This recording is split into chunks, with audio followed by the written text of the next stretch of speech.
Welcome to the series. Today we're going to look at this theme of role expectancies, which is really about assisting students to move into and get grounded in valued social roles. So you may remember in previous presentations we have talked about the idea of social roles and have offered this definition to you of a social role. And of course, social roles are something that we're all familiar with because we all have many social roles, such as being a student, a family member, an employee, a community member, and so forth. Now, when it comes to people who have experienced bias and resulting devaluation, oftentimes they get cast into a variety of very negatively charged roles that most people would not freely choose, such as being an object of pity, a burden, an eternal child, and so forth. And so in inclusive post-secondary, we can contrast what the possibilities are for the valued roles compared with those devalued roles. So being in the role of a college or a university student, being a young adult or being an adult, being a member of a club, perhaps being in the role of roommate or in the role of contributor through some of the initiatives you're involved with on campus, and being a graduate. So we're going here for the opportunities to make available valued social roles to people who are involved in inclusive post-secondary education.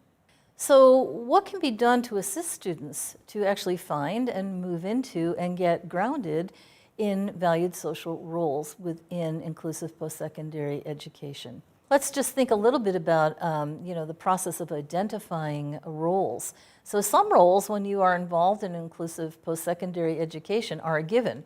So for example, being in the role of a student is a given, and there are certain maybe ways that you're in roles in different places depending upon what course of study you're doing and where you're involved in education, but we could say that those roles are given. In other words, there's no real debate about it. Secondly, other social roles you seek out based on your individual interest or your desires or your career path. So for example, being a member of student government, being a member of the graphics club, being a volunteer at the on-campus radio station. Each role can be quite full and involve many kinds of things. In fact, I want to encourage you, moving to the next point, to be really careful that when you're thinking about roles, that's what you're thinking about, not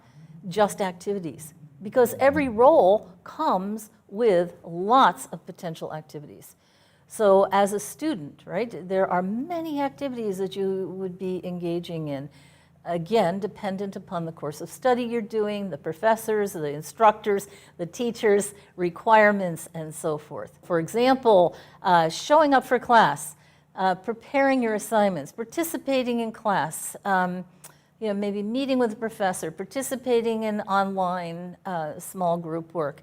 No matter what role it is, every role has lots of activities, which brings a richness, a fullness, and a robustness into life. And lastly, in terms of identifying roles, would be, to really encourage students to do a lot of exploration. Sometimes let's say you're interested in being a member of the choir, like going and seeing what is that really about, what does it entail, and so forth. Going to the fairs that are often on campus where clubs come together and talk about what they do, and students can hear about different options and opportunities. Secondly, assisting students to enter into and really get grounded in valued social roles would be to use the culturally valued analog. And you remember we have talked about this in previous presentations. In other words, the idea of, well, what works for all students to be in valued social roles within the context of the educational experience that they're pursuing. So, for example, most schools, technical schools, colleges, universities, have put quite a bit of thought into this. So how do we communicate the role of being a student in this particular place of study? So, typically you go for a tour, you may go to I think you're required to actually go to orientation.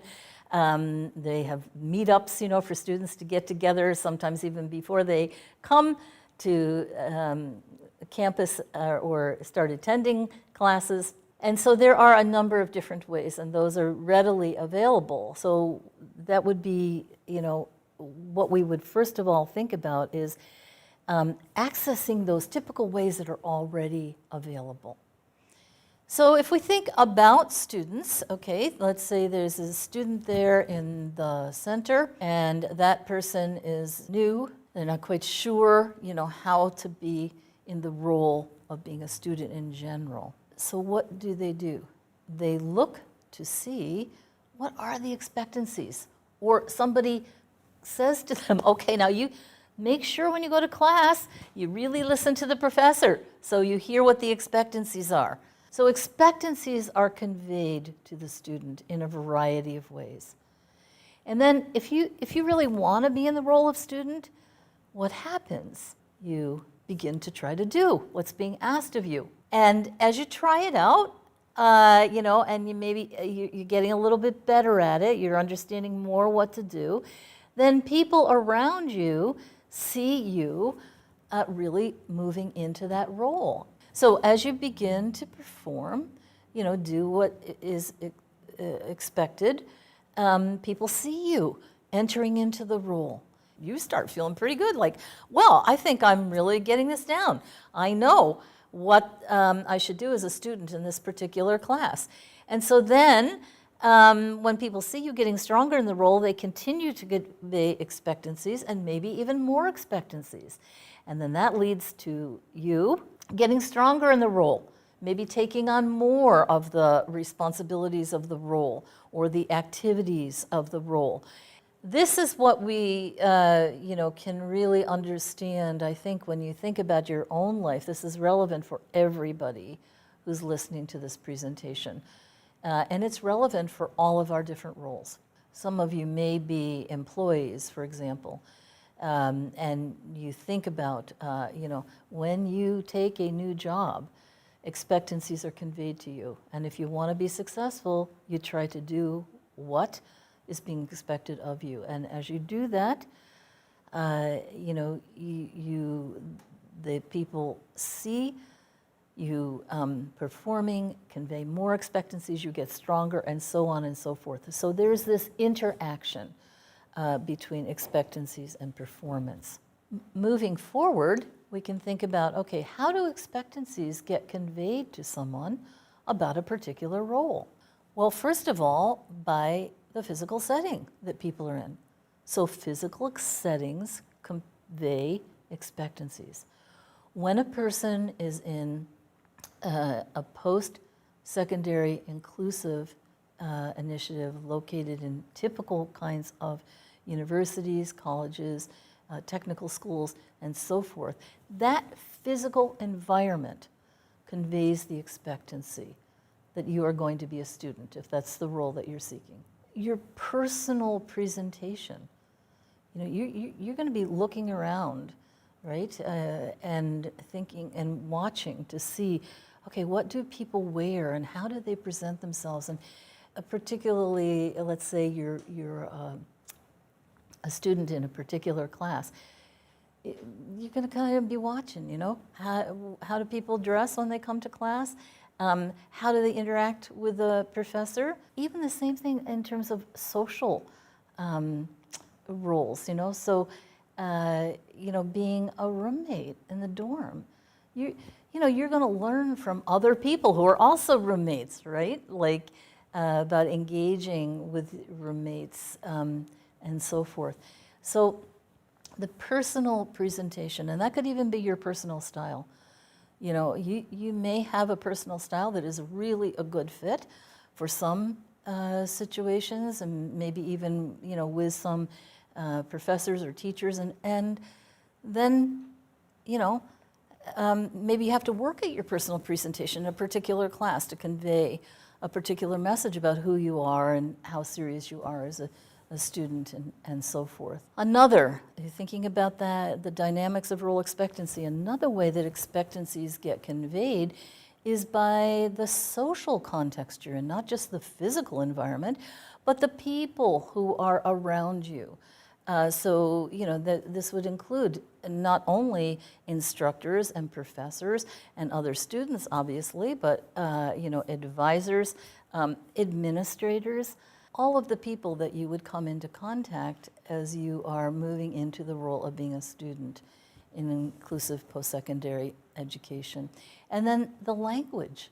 So this is interesting. There's general kind of language that's used oftentimes by people of similar age, and language would be not just, you know, in person, but also language that's used to communicate in other ways as well. Some roles have kind of general language, like being a student in general. Some roles have very specific language that go along with that role. So if you're studying social justice, for example, then there is certain language that you'll be learning around different theories. And maybe certain language around different kinds of ways of support, providing support to people who are experiencing a lot of injustice. If you are going to be a videographer, then there is certain you know, language that you will have to know to get through the courses successfully. And be able to move in on a career path, maybe do an internship, get a part-time job, and so forth. There's language you'll have to know. And lastly would be the activities. Okay, so when you think of the role, let's go back to the role generally of being a student. There are all kinds of activities that you engage in as a student. And some activities you have choice over, like the things you do outside of class. Other activities you don't have as much choice over, right? When you go to a class and the instructor, the teacher, the professor gives expectations, you know, you have to meet those expectations. And so that's, you know, more general, right? There are certain expectations for how you behave as a student in general, okay? And then other roles, there are really specific kinds of activities that you get involved in. So if you're going to be, you know, a member of student government, there are certain activities that would be laid out for members of student government to be engaged in and involved in. So if we just remember the image that we shared earlier with you of the expectancies being conveyed and the performance and expectancies. These are all of the ways that very practically expectancies get put into the loop. So here's an example of a student who is in an inclusive post-secondary initiative. And you can see that one of the things that the student does is, of course, the student signed up for classes and takes a number of classes. And in this particular class, you know, there's expectations. There's a lot of expectancies that students are going to really participate and engage in discussion with one another. There is the expectation that in order to do that students do the assignment. And there is an expectation that they will give a positive reaction or not so positive reaction to when individual students are presenting their work. And you can see this student is, in fact, participating in the class, is really engaged. And I guess that would be another expectancy that we don't always live up to as students, right? But that you would be engaged, that you would be prepared, that you would be in class on time, um, and so forth. And so for this student, this was a pretty new experience. Engaging with professors, if you have difficulty as a student in a particular content area, engaging with the teacher, the instructor, the professor to get some help, as well as talking to professors who have been assigned to you as an advisor. And being able to communicate, in whatever way you do, what your thoughts are about what you want to learn, what you want to do after university. Maybe asking for advice about something that you are, having difficulty with.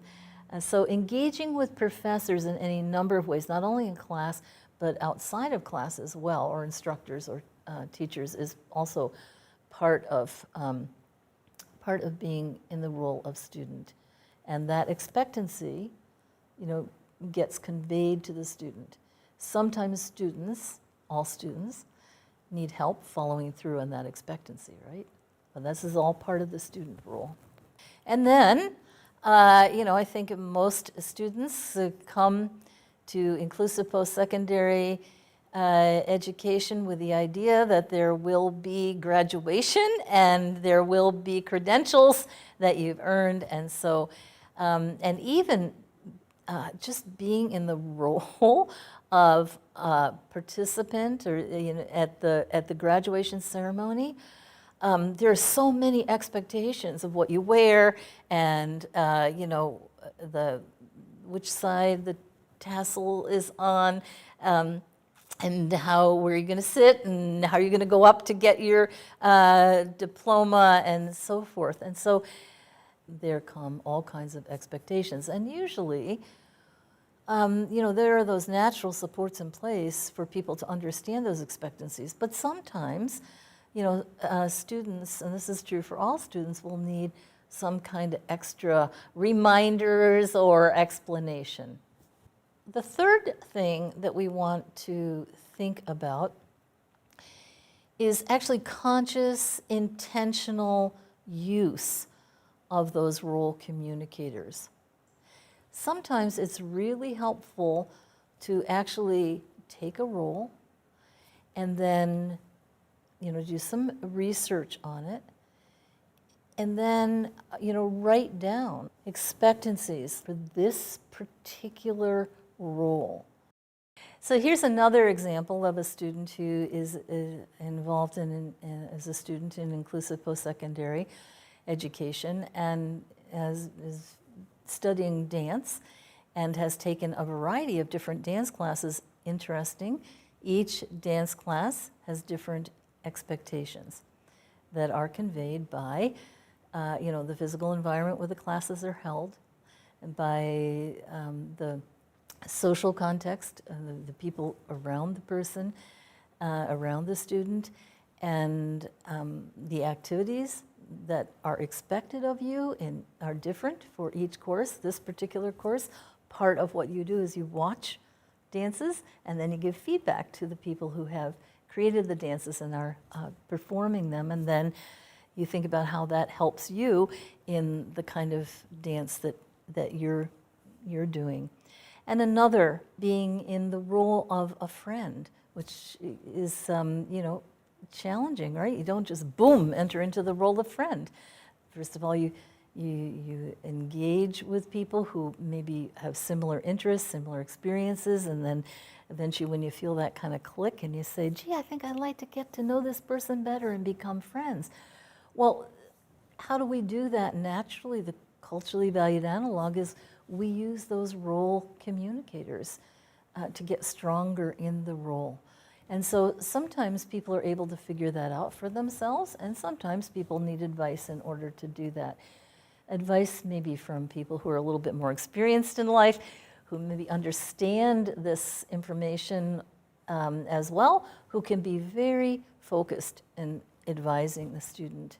And of course, another role being a member of study groups. And so here, The student is a member of a study group, and she and the other member are helping each other. And so for the student to learn how to be the member of a study group around a particular topic, that was a new role for her because she hadn't had an experience to do that when she was in high school. And so learning about that role, mapping it out, helped her to be able to do that and do it really effectively. And this student, who has an internship that is part of learning for the career that she has chosen of working in a preschool or an early education center. And so this was a brand new role to this student, and one of the people who was advising her and people actually from the preschool that she was going to be working in assisted her to understand her role as an educational assistant and to actually map it out, as I talked about earlier. So there was clarity about what you do and how you dress and how you would prepare. And lastly, here would be the idea of just being really aware, paying attention to roles, and providing support as is needed. So we're all different. We all need different kinds of supports. And of course, we have natural supports in our lives that we can look to try to help us to understand roles and what we do when we're in those roles and so forth.